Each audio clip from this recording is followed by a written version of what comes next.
Hello and welcome to another episode of Together We Can here on WTCO. My name is Drew Martin, and with us today we have Sandy Palkowski and Dana Lee from the Department of Human Services of Trempealeau County, and today we're going to talk about economic support. So thank you for being here today, ladies.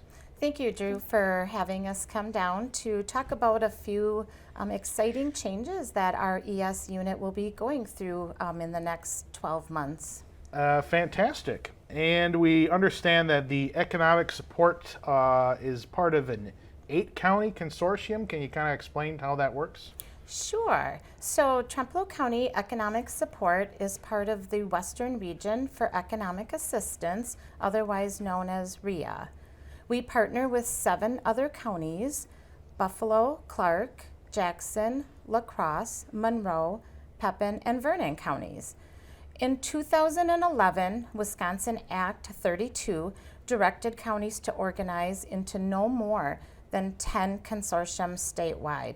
So that was a huge undertaking, and the purpose for this was to increase our efficiencies within the administration of the income maintenance programs. When we were tasked with this project, we had less than 6 months, and in January of 2012, our consortium went live. Programs administered by our REA IM consortium include Food Share, Badger Care, Medicaid for elderly, blind, and disabled, financial eligibility for our family care members, family planning services, and the Wisconsin Shares Child Care Assistance programs. Okay. Now that we have an idea of how the economic consortium works, it's the public health emergency, as being called. Seems to be kind of winding down, and things are getting back to normalcy a little bit. What kind of changes will economic support be seeing in the next couple months or so? Yeah, so I can speak on that. Please do. Yes, the public health emergency is ending on May 11th, and with that, you're right. We're going to be seeing some changes within the food share and healthcare programs.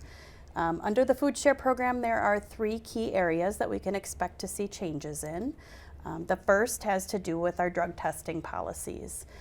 Under our normal, regular food share rules, anyone who was convicted of a drug felony in the last 5 years was required to pass a drug test in order to be eligible for food share.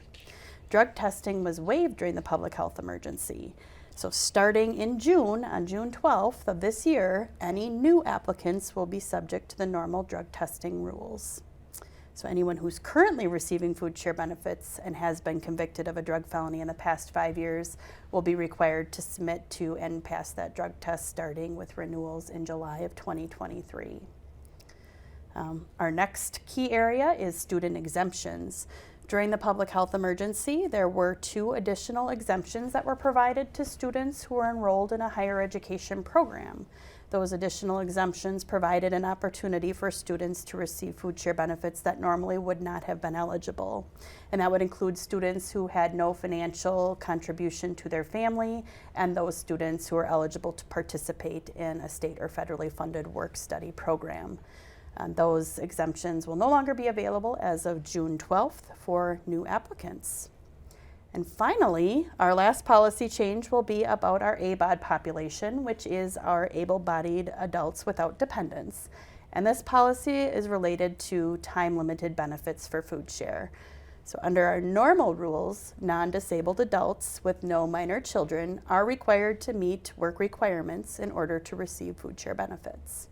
This policy allows for individuals to receive food share benefits for up to 3 months in a 36-month time period without meeting the work requirement.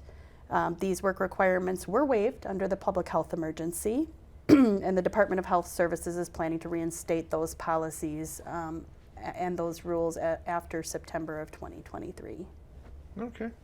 And it says here for the past 3 years, members, because of the public health emergency, members haven't had to renew on an annual basis for those benefits. What kind of changes can they expect going from here on out? Sure. So members have had their annual renewals suspended since mid-2020 when the public health emergency started.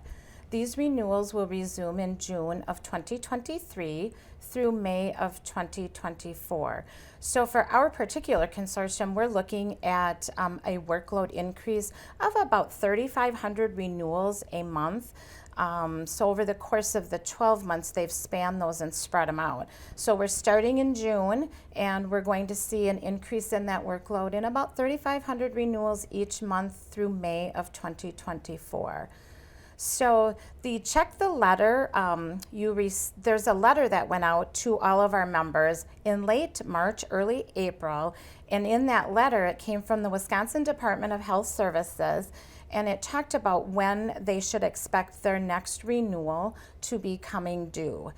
So for an example, if you receive that letter and it says you have an October 2023 renewal due, their letter will come to those folks. They'll get an additional letter in September with a renewal packet. So that letter is going to tell them they have to get a hold of us and the ways to do that, and that they have until the end of October to complete that. This letter will also direct members to not renew their benefits early. We want to delay them renewing until their actual renewal date. If they renew early, it may affect their ability to keep those benefits that have been issued to them through this federal guideline. So acting too soon could cause them, like I said, to lose coverage before their actual renewal is due.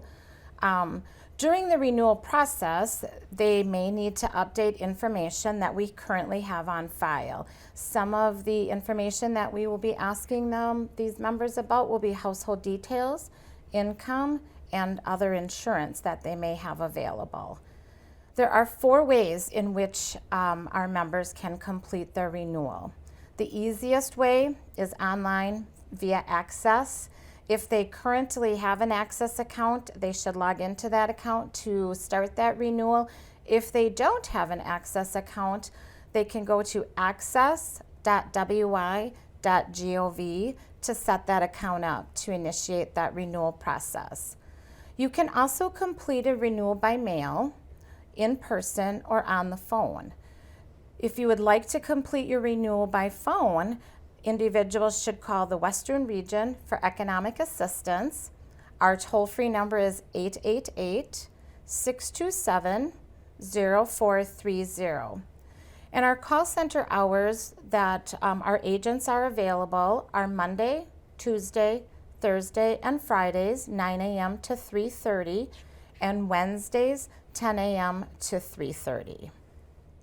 If you do not complete this renewal by the due date that's indicated in the letter, then members' benefits will be ending. Okay. As we kind of alluded to before, the public health emergency is unwinding a bit. How are economic support agencies being prepared for this? Yeah, so the unwinding has definitely presented an unprecedented workload for all income maintenance consortia across the state. Starting in March of 2023, when the emergency food share benefit allotments were no longer being issued, there was a loss of over $3 million per month across the 8 counties within our consortium. And the reintroduction of Medicaid renewals means that the consortium will have to complete an eligibility renewal for over 64,000 individuals between June of this year and May of next year. So that's pretty impactful. The Department of Health Services and consortia have been working with community partners too to communicate the expectations that they can have during the unwinding. Individuals may experience some longer wait times with their calls to the call center, and a little bit longer than usual processing timeframes are also expected given the increased workload. But to help with that, DHS and Covering Wisconsin have been providing training and outreach tools to assist partners and members on how to use our online programs, that access.wisconsin.gov that Sandy had mentioned, as well as the My Access mobile app. And some additional things our consortium has done specifically is to fund staff for overtime. We've hired 5 LTEs, and we've also increased our in-office coverage in each county to help assist with that. But if anybody has any additional questions on the unwinding or any of the information we presented today, please feel free to contact our Western Region call center. Again, that number is 1-888-627-0430. All right, well, there you have it. Economic support and the role of human services in it. I'd like to thank Dana Lee and Sandy Palkowski from Trempealeau County Human Services for coming down today. And this has been Together We Can here on WTCO. Until next time, thank you.